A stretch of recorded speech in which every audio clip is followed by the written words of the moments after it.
XVIII amžiuje besikurianti Lietuvos valstybė susidūrė su stipriais priešais – slavais ir Livonijos ordinu. Apsiginimui nuo jų supylė pylimą ir pastatė sieną. Gynybinė linija ilga, ją galima fiksuoti nuo Tauragnų, praktiškai nuo Taurapilio, Tauragnų piliakalnio ir praktiškai vos ne iki Adutiškio. Tai yra ilgas. Kiek kilometrų? Na, tai čia yra gražus, galbūt 150, kiek tai gali būti kilometrų, maždaug toks ilgis.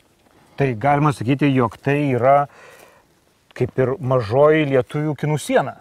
Taip, ji labai primena man, ne tiek kiek kinų siena, ji primena man Danverkę, kai Europa ir kariavo su vikingais. Ir tam buvo tokios panašaus dydžio ilgio sienos pastatytos. Štai kaip dabar atrodo praeities galybė. Laikas apardė pylimą, o medinės konstrukcijos, aišku, sunyko. Tačiau prieš 800 metų tai buvo rimta gynybos linija. 13 amžiuje jisai galėjo siekti nuo, kitaip fosos ar, sakysim, nuo griovio dugno ir su siena jis galėjo siekti iki 8-9 metrų aukštį. Tai čia milžiniška siena? Taip, čia yra vis dėlto didelis dalykas. 8 metrai. Aukštis įspūdingas.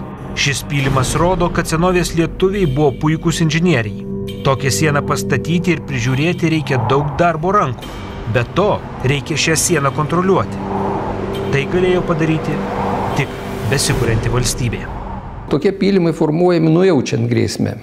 Jo neįmanoma įrengti per dieną dvi. Čia visiems reikia susikirsti medžius, supilti, iškasti ir taip toliau. Kitas dalykas, tai turėjo būti vis tik tai ir tam tikras motyvas, priežastis, kad tokį įrenginį pastatyti, nes tam laikui tai buvo gana sudėtingas įrenginys.